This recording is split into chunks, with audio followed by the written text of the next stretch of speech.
Comenzando con las características del sistema de justicia penal, ya lo comentaba el director, que bueno, es de sobra conocido, que en 2008 se llevó a cabo una reforma constitucional de enorme trascendencia para el sistema de justicia en el país y particularmente el sistema de justicia penal, y que, bueno, esto se vino o tiene un punto además clave en el 2014 con la publicación del Código Nacional de Procedimientos Penales, que homologa los procesos penales en todo el país con un calendario de implementación por estados y que, como bien se decía, pues el plazo para la implementación total en todos los estados termina en este año, ¿no? En el caso de Nuevo León, por ejemplo, que es de donde vengo, el Código Nacional de Procedimientos Penales entró en vigor plenamente a partir del 1 de enero de este año, y ya los nuevos procesos penales que se han iniciado a partir de entonces, a hechos ocurridos después de la entrada en vigor, desde luego, ya son conforme a las reglas del Código Nacional de Procedimientos Penales, aunque previamente había ya un código estatal de procedimientos penales que ya en buena medida recogía lo que hoy contiene el Código Nacional. Bueno, pues este nuevo marco constitucional y legal establece, como ya también se comentaba, que el proceso penal pasa a ser acusatorio y oral, y el cual está estructurado en base a una serie de principios y derechos que, relacionados con las personas que se ven involucradas en el proceso penal. En cuanto a algunos de los principios, ya se hizo también referencia a algunos de ellos, pero basándome principalmente en los que están en el artículo 20, apartado A de la Constitución, tenemos, por ejemplo, el principio como los principios generales del sistema penal acusatorio, el objeto del proceso penal, que hoy en día se define en base a 4 aspectos: el esclarecimiento de los hechos, la protección de los inocentes, la procuración de que el culpable no quede impune y que los daños causados por el delito se reparen, ¿no? Esos son los 4 elementos básicos en cuanto al objeto del nuevo proceso penal acusatorio. El principio de que toda audiencia se debe desarrollar en presencia del juez, lo cual es una de las cuestiones más relevantes desde mi perspectiva del nuevo sistema, tomando en cuenta cómo operaba el anterior sistema y bueno, cómo sigue operando en buena medida, aunque esto se ha ido un poco acabando, en el sentido de que el juez no estaba presente en las audiencias y en el desahogo de pruebas en términos generales, ¿no? Por ahí hay estudios como uno que hizo el CIDE, una encuesta a población en reclusorio, me parece aquí en el Distrito Federal, donde se ponía en evidencia cómo un altísimo porcentaje de los presos no había tenido contacto con el juez durante el proceso penal, y bueno, por eso la enorme relevancia de este principio que se establece en el nuevo sistema penal acusatorio. Y desde luego,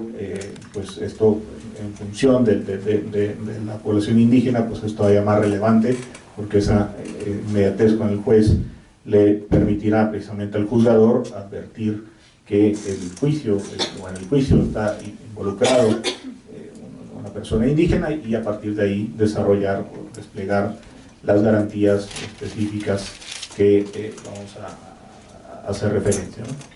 Entonces, bueno, es uno de los principios más importantes del nuevo sistema de justicia penal, ¿no? La presencia del juez en todas las audiencias y en el desahogo y valoración de pruebas, que además se establece el principio de que se valorarán de manera libre y lógica. Bueno, otro principio es que para los efectos de la sentencia solo se consideran como pruebas aquellas que hayan sido desahogadas en la audiencia de juicio, con alguna excepción, algunas pruebas que puedan adelantarse, pero en términos generales la regla es que todas las pruebas tienen que desahogarse en la audiencia de juicio. El otro principio es que el juicio se celebra ante un juez que no ha conocido previamente el caso, y esto es también sumamente relevante. Como saben, en el nuevo sistema de justicia penal se crea una nueva figura del juez de control, que va a resolver algunas etapas previas, algunas cuestiones previas al inicio del proceso penal, incluso es el que decidirá sobre el inicio del proceso penal, pero después de eso será otro juez el que lleva a cabo la audiencia de juicio y el que emita la sentencia, pues que no ha conocido previamente del caso, ¿no? Y que por lo tanto no tiene una preconcepción de la posible responsabilidad del imputado. Lo cual, en principio, bueno, pues es una medida para garantizar la imparcialidad y la objetividad del juez, pero esto, si bien es algo, me parece positivo, en relación con la población indígena, pues presenta un doble reto, ¿no? Porque digamos, todos los jueces que intervengan en esos procesos penales en los que están involucrados indígenas, pues tendrán que tener la misma perspectiva y el mismo respeto hacia los derechos de la población indígena que esté involucrada en ese proceso penal. Otro de los principios es que la presentación de argumentos y los elementos probatorios se desarrollará de manera pública, contradictoria y oral, ¿no? La oralidad es uno de los aspectos fundamentales, como también ya se comentó, de la reforma penal, y la publicidad de las audiencias, que también pues, esto va a contribuir a darle transparencia y a evidenciar cualquier posible acto arbitrario del juez, por ejemplo, ¿no? Y que, en buena medida, esa publicidad trata de evitar ese tipo de comportamientos. Otro principio es que la carga de la prueba para demostrar la culpabilidad corresponde a la parte acusadora. Esto, desde luego, en relación con uno de los derechos que también se establecen a favor del imputado, que es la presunción de inocencia, que bueno, es sumamente relevante, pero que bueno, habrá que decir que la presunción de inocencia no es que sea un nuevo derecho, ¿no? Estaba reconocido en bueno, diversos instrumentos internacionales que tienen suscrito el Estado mexicano desde antes de la reforma, e incluso en algunas tesis de jurisprudencia del Poder Judicial Federal ya se hacía referencia al principio de presunción de inocencia, aunque pues como que no lo tomábamos muy en serio, los operadores involucrados en el sistema de justicia penal anterior, donde pues más bien estaba esta percepción de la presunción de culpabilidad, ¿no? Y en buena medida el proceso penal funcionaba más o menos sobre esa presunción de culpabilidad, aunque no fuera un principio desde luego explícito en la Constitución y en la jurisprudencia, pero bueno, parece que a partir de que se establece expresamente en la Constitución la presunción de inocencia como uno de los derechos del imputado, pues parece que esto va tomándose cada vez más en serio como debe ser, ¿no? Otro de los principios del nuevo sistema de justicia penal acusatoria, la igualdad procesal de las partes y bueno, algunas cuestiones relacionadas como el hecho de que ningún juez pueda tener digamos, audiencias privadas con alguna de las partes sin que esté presente la contraparte, con lo cual pues, también se limita este famoso alegato de oreja que bueno, es muy habitual en el sistema judicial, en todas las materias prácticamente, y que ahora en materia penal está limitado, prácticamente prohibido, o al menos se tiene que hacer en presencia de la contraparte. Otro principio del que establece la Constitución es que el juez condenará solamente cuando exista convicción de culpabilidad, lo cual pues, es nuevamente relacionado con el principio de presunción de inocencia, y un aspecto fundamental que además ha traído en los últimos pues meses, semanas, algunas cuestiones controvertidas en varios lados. En Nuevo León ha sido todo un debate en los últimos meses, pero bueno, a nivel nacional, aquí en la propia Ciudad de México, con el caso de Nelson Vargas, también ha salido esto a debate, que es este principio de que cualquier prueba obtenida en violación de derechos humanos debe ser considerada nula y excluida del proceso penal, ¿no? Y por lo tanto no puede ser tomada en cuenta por el juez que resuelve si es una prueba que se ha acreditado, se obtuvo en violación a derechos humanos, ¿no? En el caso de Nuevo León, en los últimos meses hubo algunas liberaciones de personas que bueno, habían participado en la comisión de delitos digamos, de alto impacto social, muy difundidos en los medios de comunicación y que, pues bueno, salieron libres recientemente a partir de amparos que pues consideraban esto, ¿no? Que habían sido las pruebas que obraban en el proceso penal habían sido obtenidas en violación a derechos humanos, en casos principalmente que se habían instruido cuando estaba todavía vigente la figura del arraigo, y por lo tanto muchas de las pruebas se habían recopilado cuando las personas estaban bajo arraigo, que después ha sido declarado inconstitucional en el ámbito local por la Suprema Corte, y en base a eso pues todas esas pruebas han sido anuladas de los procesos judiciales, ¿no? Entonces, bueno, pues esto es un principio del nuevo sistema de justicia penal acusatorio, y esto yo creo que es algo sumamente importante, valioso, pero pues que sí nos lleva, al menos en esta etapa de transición, digamos, a este tipo de situaciones pues, lamentables de personas que son liberadas, bueno, lamentables en el sentido de, estoy pensando en el tema de las víctimas, pero no, desde luego en estricto apego a derecho, personas que sean liberadas porque las pruebas que había en el expediente pues quedan completamente eliminadas por haber sido obtenidas en violación a derechos humanos, ¿no? Bueno, le decía que también otro de los aspectos relevantes del nuevo sistema penal acusatorio es el establecimiento de una serie de derechos, tanto para el inculpado como para las víctimas. En el caso del inculpado, ya lo mencionamos, el derecho a la presunción de inocencia, el derecho a declarar o guardar silencio, a que se le haga saber en todo momento los motivos de la detención, su derecho a no ser incomunicado, intimidado o torturado, el derecho a que la confesión que se rinda eventualmente en ausencia del defensor carezca de todo valor probatorio, otro de los elementos que también, al menos en el caso de Nuevo León, ha sido muy habitual en estos casos controvertidos que le mencionaba, ¿no? Algunas confesiones obtenidas sin presencia del defensor. A que se le informe tanto en el momento de su detención como en la comparecencia del Ministerio Público los hechos que se le imputan, los derechos que le asisten, a que se le reciban los testigos y demás pruebas pertenecientes que ofrezca, concediendo además el tiempo suficiente y necesario para preparar su defensa, a ser juzgado en una audiencia pública por un juez o tribunal, a que le sean facilitados todos los datos que solicite para su defensa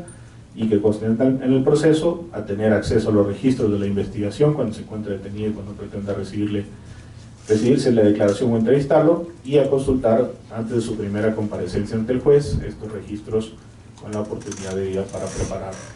la defensa. También el derecho a ser juzgado antes de 4 meses si se trata de delitos cuya pena máxima no exceda de 2 años de prisión, y antes de 1 año si la pena excediere de ese tiempo.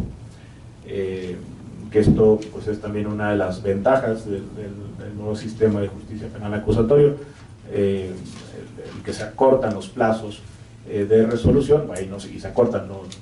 solo porque diga la Constitución que se deben de acortar, que deben de ser cortos, sino por cómo se estructura el proceso, una sola audiencia, se desarrollan todas las pruebas y se emite sentencia, y eso hace que los procesos sean más cortos, aunque luego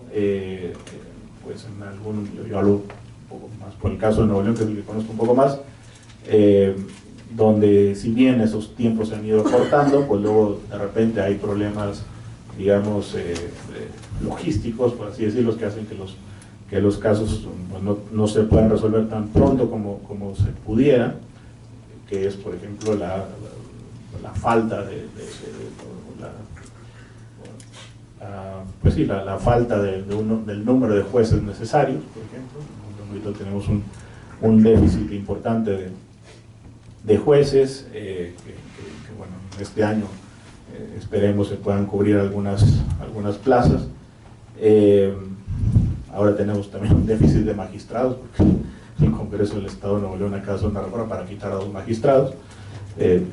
bajo el argumento, increíblemente, de que precisamente como el nuevo sistema de justicia penal, las cosas se resuelven más rápido, pero entonces van a tener menos trabajo, y entonces quitaron a 2 magistrados, ¿no? Bueno, ya veremos ahí qué resuelve la Suprema Corte. Pero bueno, está también un déficit, por ejemplo, en cuestión de salas de audiencias, ¿no? Las salas de audiencias, aunque en el caso de Nuevo León, el Poder Judicial pues, ha invertido mucho dinero en la construcción y adecuación de salas de audiencias, pues luego son insuficientes en el número de audiencias, y bueno, pues ahí se ha echado mano, ¿no?, de salas de audiencias de universidades, en fin, se ha buscado cómo poder ir solucionando este problema, pero bueno, luego son cuellos de botella, ¿no?, que hacen que sobre todo la programación de audiencias no sea con tan poco tiempo como deberían ser. No, a pesar de eso, lo cierto es que sí, los juicios en todas sus instancias, tanto en la primera como en la segunda, al menos en el caso de Nuevo León, están resolviéndose en mucho menor tiempo que bajo el anterior sistema. Entonces, bueno, pero bueno, la Constitución establece un plazo que bueno, ese es el ideal, digamos, que habría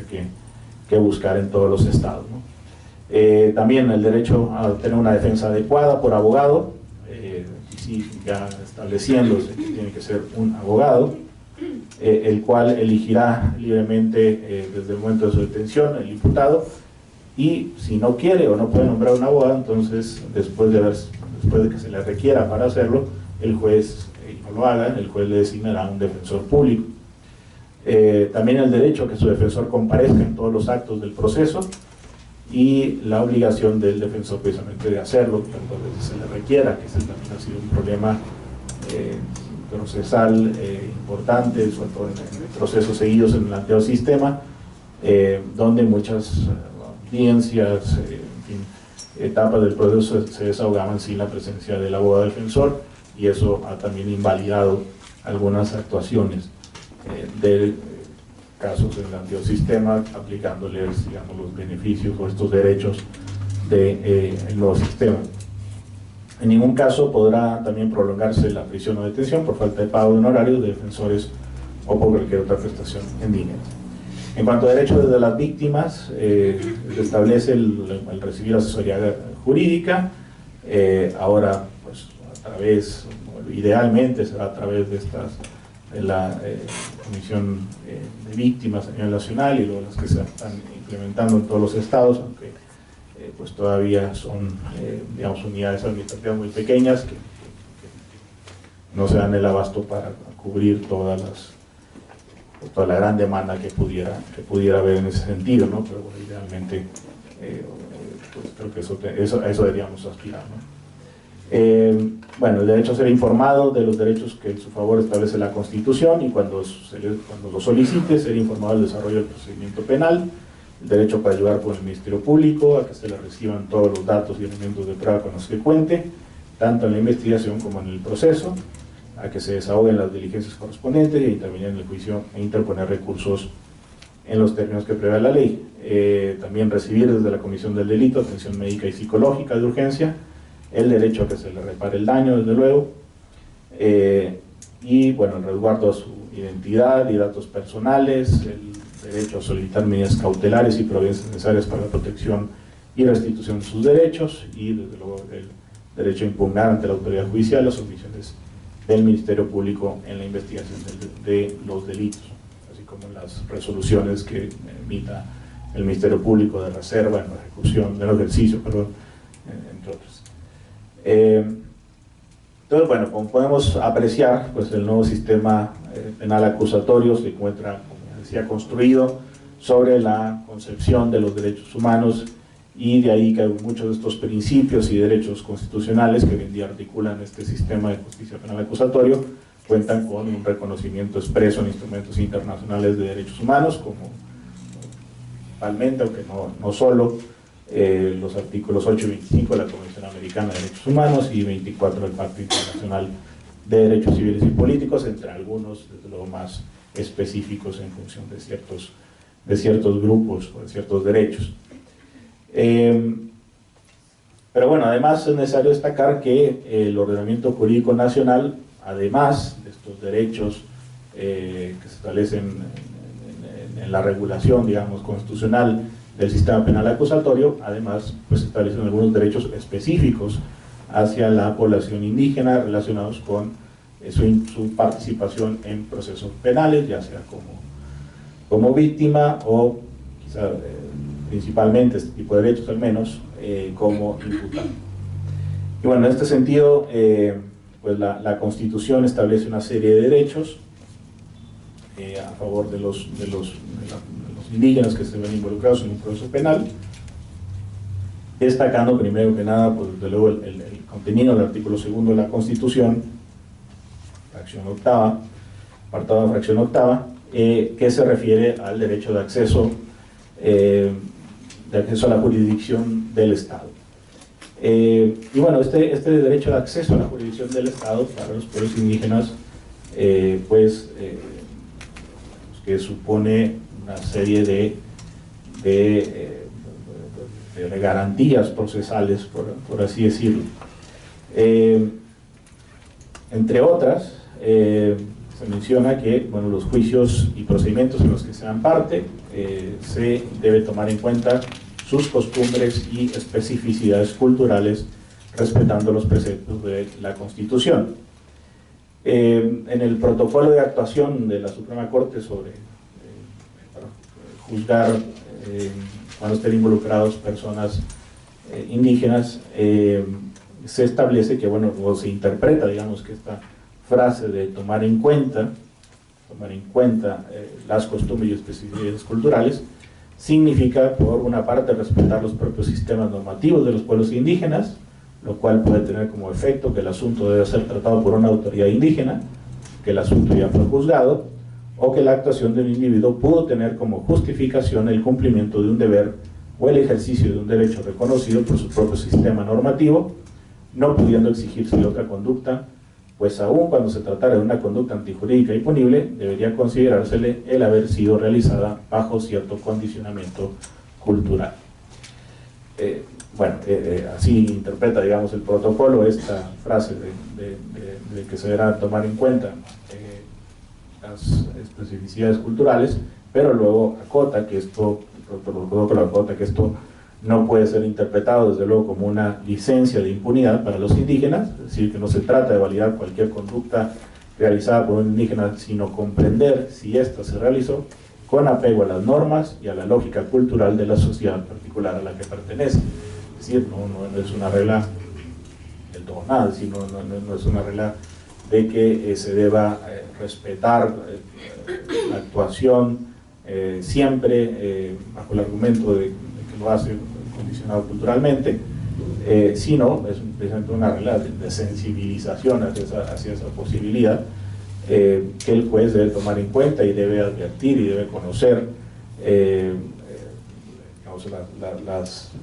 esos posibles condicionamientos culturales que hayan podido influir en la conducta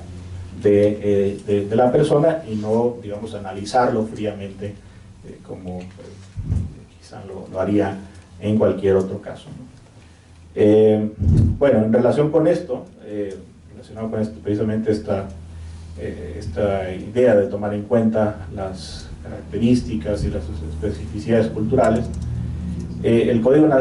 Nacional de Procedimientos Penales establece una disposición sumamente interesante desde el punto de vista controvertida, que es el artículo 420,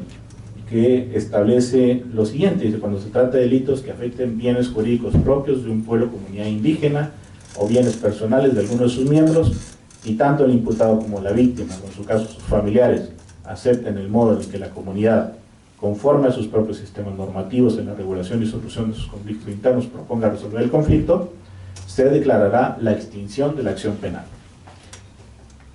Esa, digamos, es la regla. Luego establece una serie de principios que es quizá pues de lo que puede estar la controversia. Bueno, para algunos será controvertido esto de que se extinga también la acción penal por el hecho de que se acepte que un determinado conflicto ha sido resuelto con una comunidad indígena. En mi caso, pero habrá quien lo sostenga así, pero bueno, en todo caso, a esta regla, digamos, tiene excepciones. Dice, salvo en casos en que la solución no considere la perspectiva de género, afecte la dignidad de las personas, el interés superior de los niños y niñas, el derecho a una vida libre de violencia hacia la mujer, o se trate, luego lo dice más adelante, de delitos previstos para prisión preventiva oficiosa. Bueno, que ese además es uno aspectos que se me olvidó mencionar como una de las características del nuevo sistema penal acusatorio, una de las características principales, que es que digamos, se pretende hacer realidad esto que ha venido señalando ya desde hace varios años la Corte Interamericana de Derechos Humanos, en el sentido de que la prisión preventiva no debe ser la regla, sino la excepción. Debe ser la excepción, y por lo tanto limitar en la mayor medida lo posible el uso de la prisión preventiva, que ha sido cuestionado por la jurisprudencia de la Corte Interamericana, en el sentido de que afecta el principio de presunción de inocencia, que se está adelantando una pena, en fin, una serie de elementos que ha cuestionado la Corte Interamericana, y por lo tanto ha dicho el uso de la prisión preventiva debe ser excepcional. Y el Código Nacional de Procedimientos Penales define algunos delitos en los cuales pues la prisión preventiva prácticamente es automática, pues la de dictar prácticamente automáticamente, y lo que establece el 420 del Código Nacional es que o sea, aquí no se declarará la extinción de la acción penal. O sea, si es uno de estos delitos respecto a los cuales se menciona que habrá prisión preventiva oficiosa, entonces aun cuando la comunidad indígena lo haya resuelto, no se declarará la extinción de la acción penal. Bueno, lo dejo ahí, y luego me parece retomaríamos en algunas cuestiones que me parecen controvertidas de este artículo. Otro derecho que se establece a favor de las personas indígenas involucradas en un proceso penal, ya lo mencionaba el director hace un rato, es precisamente el derecho a ser asistido por un intérprete,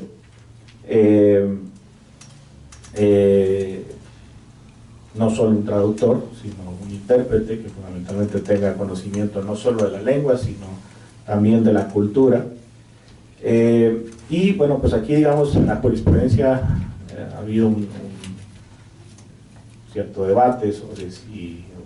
digamos, si esto es para cualquier, si este derecho es para cualquier persona indígena o solamente para aquellos que sean monolingües o que no dominen el español. Ahorita mencionaremos cómo lo ha resuelto la jurisprudencia de la Corte, pero me parece a mí que desde el propio Código Nacional de Procedimientos Penales queda claro que esto es algo en beneficio de cualquier persona indígena, no solamente aquellas que no hablen o no dominen el español, es decir, que es un derecho que no está en función de un determinado nivel de dominio del idioma español. Por ejemplo, los artículos 109, fracción 11 y 113, fracción 12 del Código Nacional de Procedimientos Penales establecen respectivamente como un derecho de la víctima o ofendida y del procesado a recibir gratuitamente la asistencia de un intérprete o traductor desde la denuncia hasta la conclusión del procedimiento penal, cuando la víctima o ofendido pertenezca a un grupo étnico o pueblo indígena o no conozca o no comprenda el idioma español. Además, el penúltimo párrafo del artículo 45 estipula que en el caso de que los miembros de pueblos o comunidades indígenas se les nombrará un intérprete, o sea, en el caso de miembros de pueblos o comunidades indígenas se les nombrará un intérprete que tenga conocimiento de su lengua y su cultura, aun cuando hablen el español, si así lo solicitan, es el artículo 45. Está también el derecho a ser asistido por un defensor, y bueno, precisamente como en la Constitución se establece el derecho a ser asistido por un defensor y un intérprete y traductor que tengan conocimiento de la lengua y la cultura, pues digamos, surgió un poco el debate de si el defensor también tiene que tener conocimiento de la lengua y la cultura del indígena al que defiende.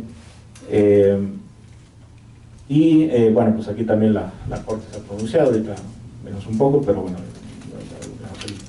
lo que se ha establecido es que no necesariamente, ¿no? O sea, sí, es decir, es lo deseable, pero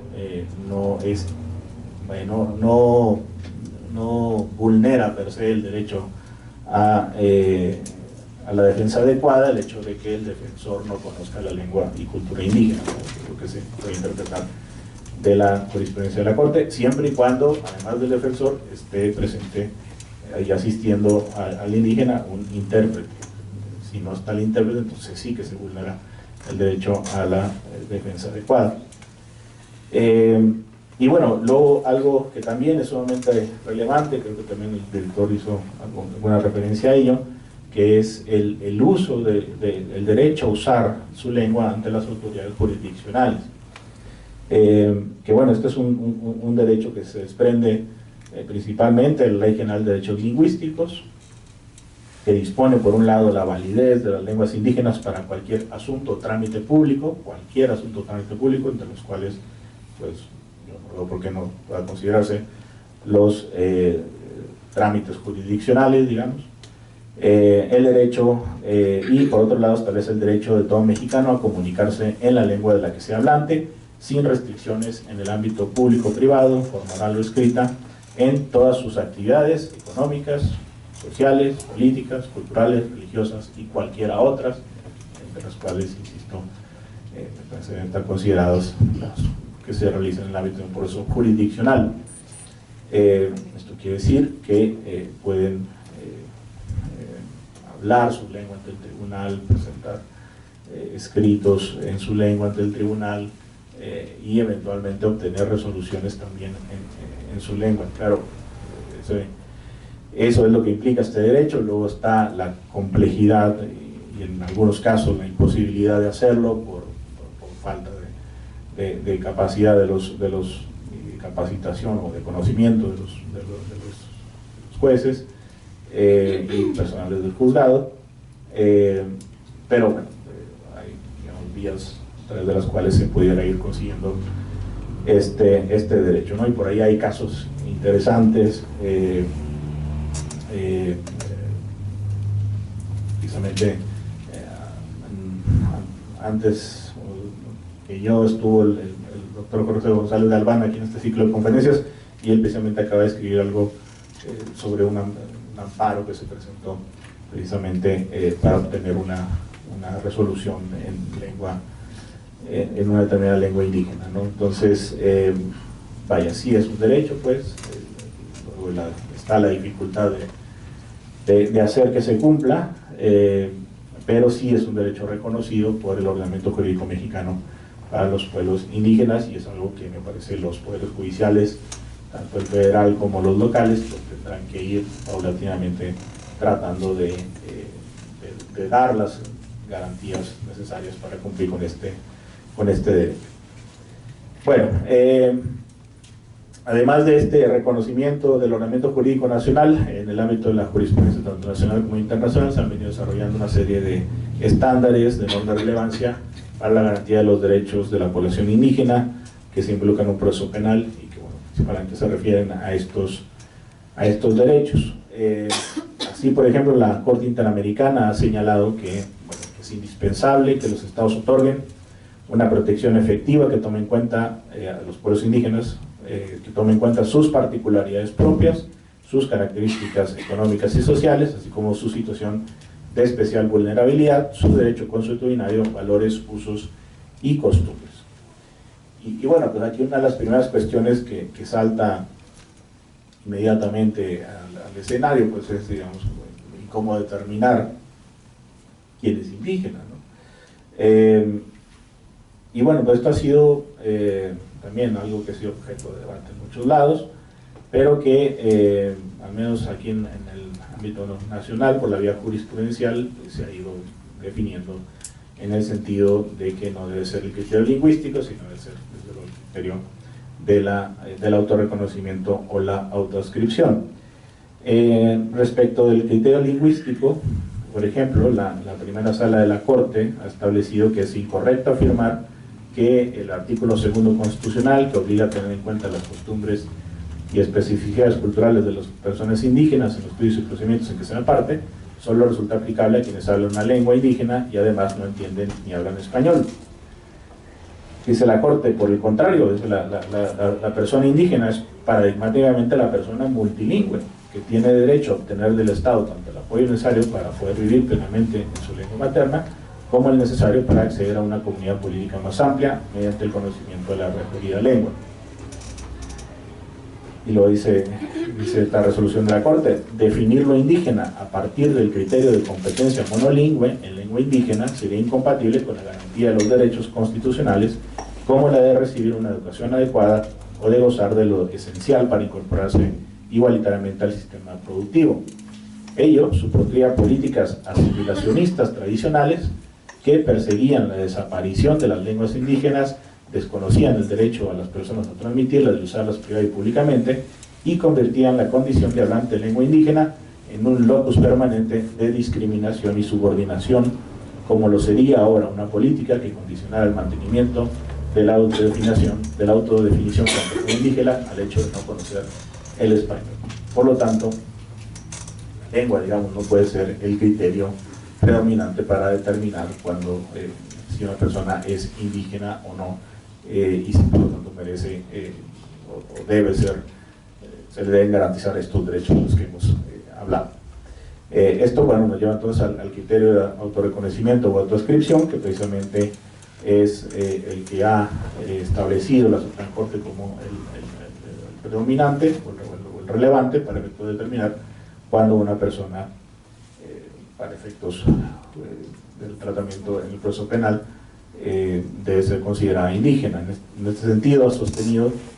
que si bien los conceptos persona indígena o pueblo indígena tienen un significado de sustrato esencialmente antropológico y sociológico, lo cierto es que también poseen uno jurídico tendiente a identificar los destinatarios de las prerrogativas que la ley fundamental establece a favor de dicho sector, debiendo ser la autoconciencia o la autoascripción realizada por el propio sujeto el criterio determinante para establecer cuándo una persona es indígena. Bueno, sin embargo, en un principio, la propia primera sala de la Corte, que es la que había dicho esto, estableció una especie de acotación al señalar que bueno, que a fin de evitar excesos y fraudes a la ley y afectar la inseguridad jurídica contra la víctima o el ofendido, para que sea eficaz la autoascripción de un sujeto a una comunidad indígena, esta debe realizarse en las primeras etapas del proceso penal. Es decir, no hacerlo al final, en la última etapa o en el amparo, ¿no? Sino hacerlo, o sea, que esa autoascripción, ese autorreconocimiento de la persona, en el sentido de que es indígena, lo debe hacer desde las primeras etapas del proceso penal. Dice la Corte de ahí que en caso de que dicha calidad específica de indígena hubiese sido manifestada durante las fases procesales de instrucción, primera o segunda instancias, incluso ante el Tribunal Colegiado de Circuito que conozca el eventual amparo directo interpuesto contra el fallo definitivo, dicha manifestación no tendrá la fuerza suficiente para ordenar la reposición del procedimiento penal respectivo. Es decir, dice la Corte, si no se hace esa manifestación, esa autoascripción, ese autorreconocimiento desde la etapa inicial, sino que se hace más adelante en el proceso, eso, es decir, la afectación que se hubiera podido generar por no respetarle derechos inherentes a pueblos indígenas, quizá no sea suficiente para anular el proceso penal, es lo que dice esta jurisprudencia, esta tesis de la Corte, que es jurisprudencia. Aunque bueno, más recientemente ha modulado un poco también ese criterio, diciendo que en lo relativo al derecho a ser asistido por intérpretes y defensores que conozcan su lengua y cultura, este no se encuentra restringido a un determinado momento procesal. O sea, este es un derecho que se le debe asegurar siempre, en todo momento, y por lo tanto dice así: el hecho de que no se aduzca tempranamente en el proceso penal la autoascripción no hace inefectivo el ejercicio del derecho de una persona indígena a contar con un traductor e intérprete, ¿no? Y esto, desde luego, relacionado con la importancia que tiene dentro del proceso penal, pues el ser asistido por un intérprete o traductor. Bueno, en cuanto al derecho de acceso a la jurisdicción del Estado,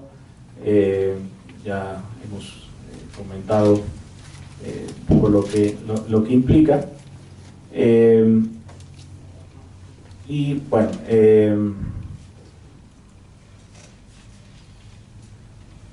adelantamos un poquito para irnos al derecho del uso de la lengua y a ser asistido por un intérprete, lo que he venido manejando la jurisprudencia en este sentido. Bueno,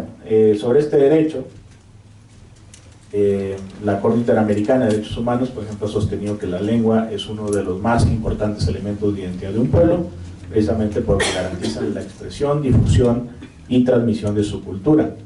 y específicamente en relación con el uso de la lengua ante autoridades jurisdiccionales. En el caso Fernández Ortega y otros contra México, la Corte Interamericana señaló que la imposibilidad, en ese caso, la imposibilidad de la víctima de denunciar y recibir información en su idioma en los momentos iniciales implica un trato que no toma en cuenta la situación de vulnerabilidad basada en su idioma y etnicidad, implicando un menoscabo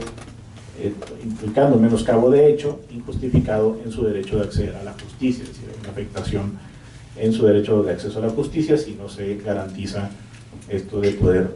usar y recibir en su lengua información relacionada con los procesos judiciales.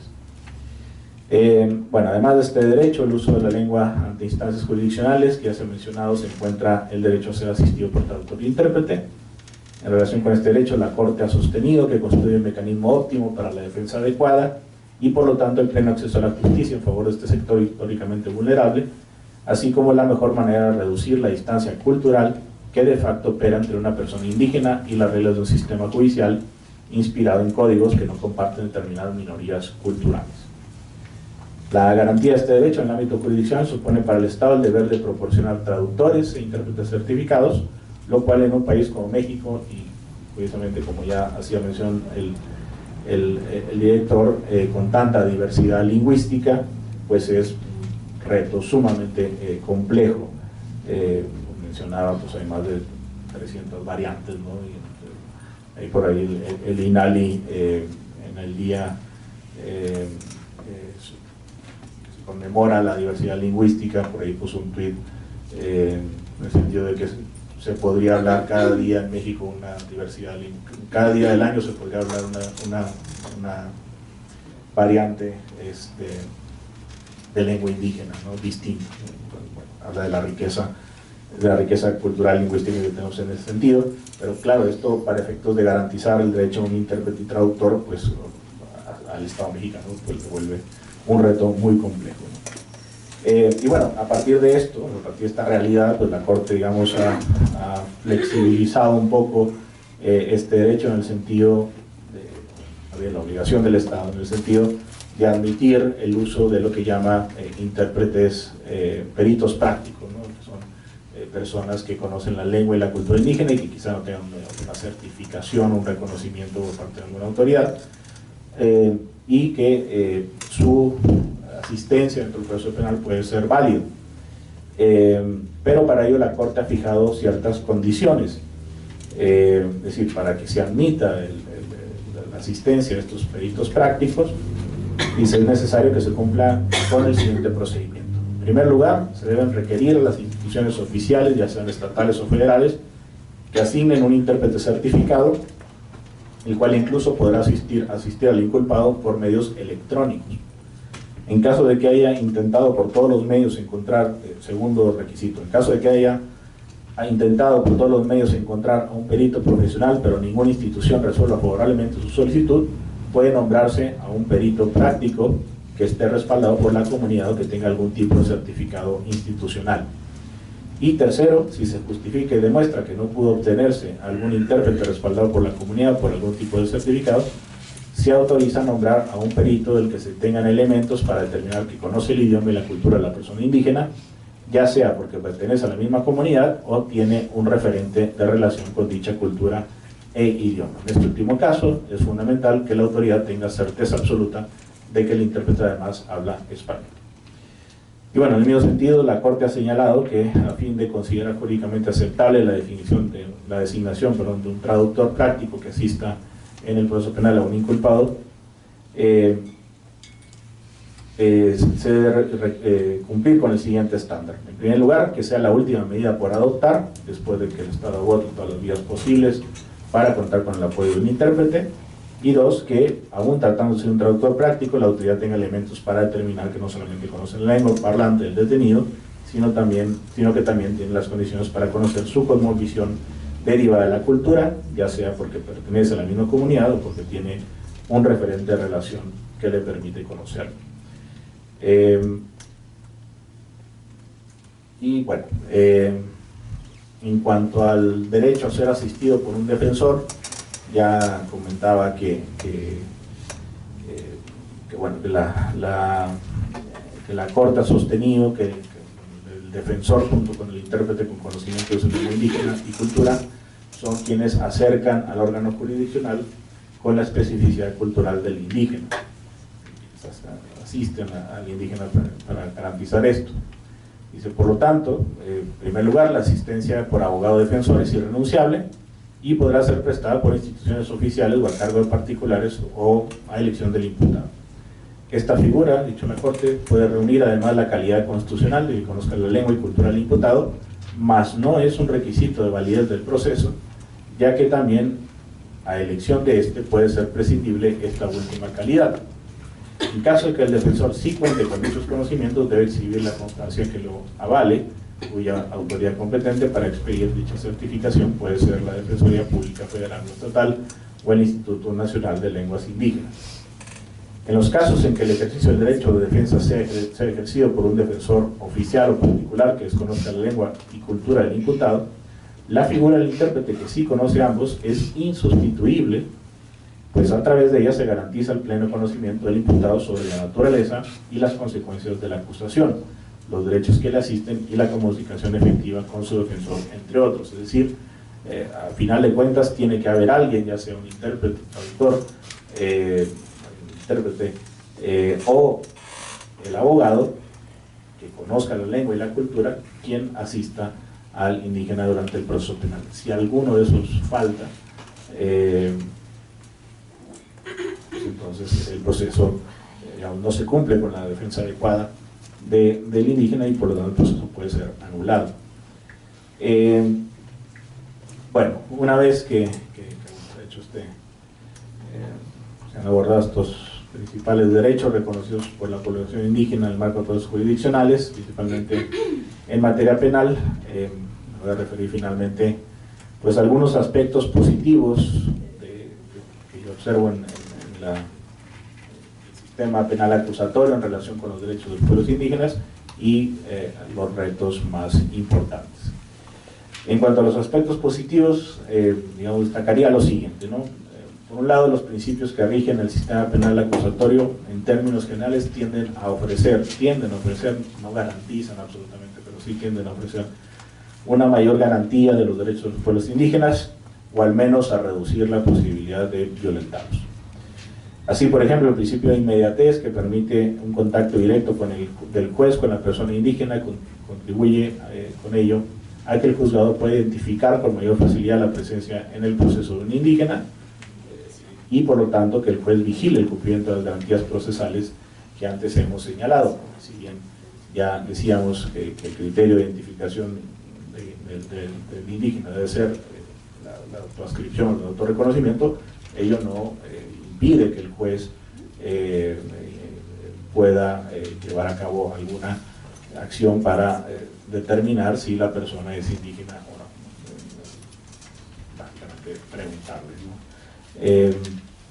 Bueno, el principio de presunción de inocencia también tiende a disminuir la posibilidad de que el indígena sea estereotipado y por lo tanto discriminado durante el proceso.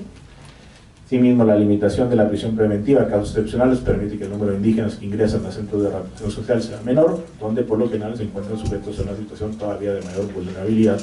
que las personas no indígenas, que también están en una situación de vulnerabilidad entre los centros de rehabilitación social, como lo pone en manifiesto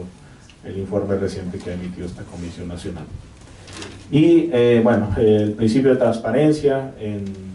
tanto que visibiliza la forma como se llevan a cabo los procesos penales, tiende a disminuir la arbitrariedad de los jueces y a hacer visible cualquier vulneración procesal que el indígena pudiera sufrir, entre otros, ¿no? Creo que podríamos hacer una recapitulación de cada uno de los principios del nuevo sistema y quizá encontraremos aspectos positivos, ¿no? Quise solamente centrar en los más me parecen más evidentes. Por otro lado, el que en el nuevo sistema penal acusatorio se enumera una serie de derechos de los imputados y las víctimas, tiende a ser más posible que las personas indígenas participen en el marco de un proceso penal, ya sea como imputado o como víctima, con mayor respeto a sus derechos humanos. Pero particularmente el que se reconozcan derechos específicos para la población indígena en el marco de procesos jurisdiccionales, como el derecho de acceso a la jurisdicción del Estado, el derecho a ser asistido por abogados, traductores e intérpretes que conozcan su lengua y cultura, supone un gran avance en la garantía de un trato digno y justo a la población indígena que se ve involucrada en un proceso penal. Eso es, digamos, una de las cuestiones positivas del nuevo sistema penal acusatorio. Pero también, desde luego, hay retos muy importantes. Bueno, en esta lista de pendientes, de retos pendientes, quisiera referirme, y ya con esto concluyo, a los que me parecen más urgentes, ¿no? Uno, el artículo que ya mencionaba, el Código Nacional de Procedimientos Penales, que si bien, digamos, es loable que haga un reconocimiento expreso de la validez de las resoluciones que se adopten en el ámbito de las comunidades, me parece que las excepciones que estipula son quizá demasiado rígidas e incluso cuestionables en cuanto a su validez, principalmente al establecer una distribución de competencia material entre la jurisdicción penal y, digamos, la jurisdicción indígena, algo que normalmente la jurisdicción indígena no hace, sistemas normativos indígenas no distinguen en cuestión de competencias, digamos, entre lo que corresponde a la comunidad y lo que corresponde al Estado juzgar, ¿no? Normalmente no lo hacen. Y el Código Penal establece una distinción competencial al decir estos delitos, los de prisión preventiva oficiosa, que esos no se extinguirá el ejercicio de la acción penal, ¿no? Esos, el Estado los va a perseguir. Y bueno, pues aquí me parece que tendríamos que discutir con mayor profundidad si la solución adecuada entonces es flexibilizar la norma para que el juez tenga mayor margen para decidir sobre la extinción del ejercicio de la acción penal cuando el asunto ya haya sido sancionado por comunidades indígenas, o bien eliminar cualquier excepción y por lo tanto aceptar en todos los casos la solución dada por la comunidad. Bueno, quizá aquí, como siempre sucede, pues la mejor solución esté en algún punto medio.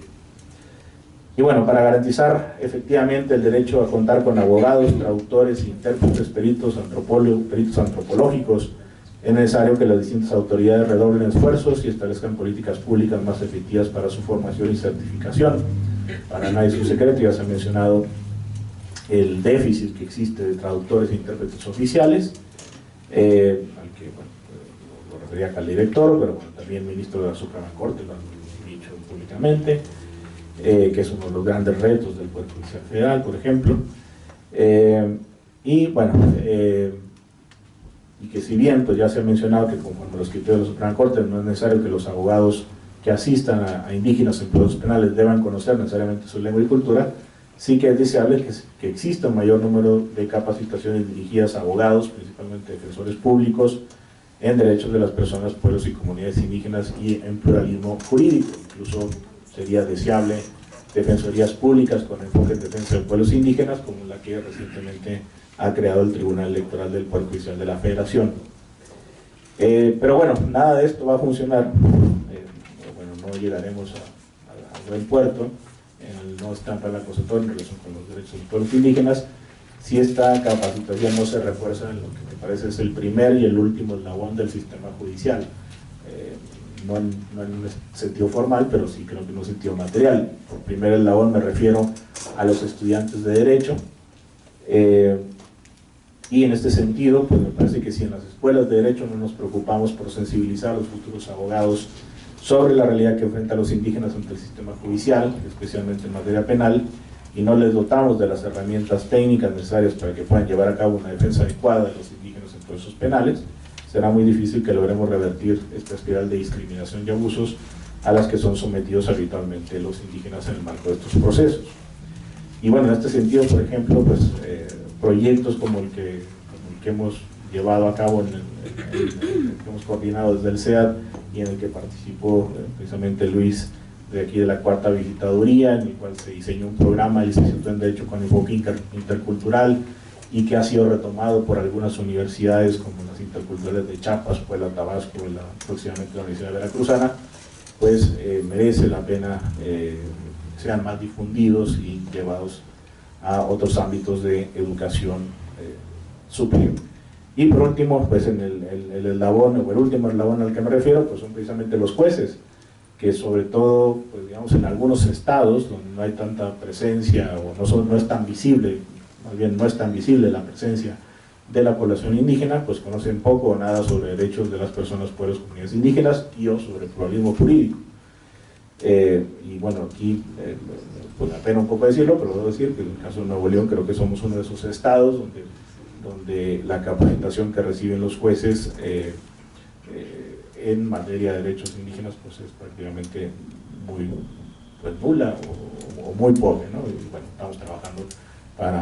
para ello. Ciertamente Nuevo León no tiene población indígena, digamos,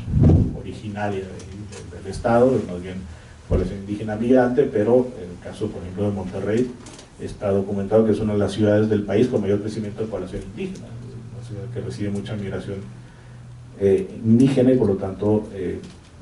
pues eventualmente algunas de estas personas, ya sea como víctimas o como imputados, pueden enfrentarse al proceso penal y los jueces debieran estar debidamente capacitados para garantizar sus derechos. Y bueno, pues principalmente en estos tiempos en los que se cuestiona de nuevo con intensidad el sistema penal acusatorio, pues es importante resaltar que su éxito pasa en buena medida por garantizar efectivamente los derechos y principios sobre los cuales se ha construido, entre los que destacan aquellos relativos a pueblos indígenas. Y en este sentido, pues el correcto funcionamiento del sistema penal acusatorio puede contribuir a comenzar a pagar pues esa deuda histórica que tenemos con los pueblos indígenas en la vertiente de acceso a la justicia. Muchas gracias.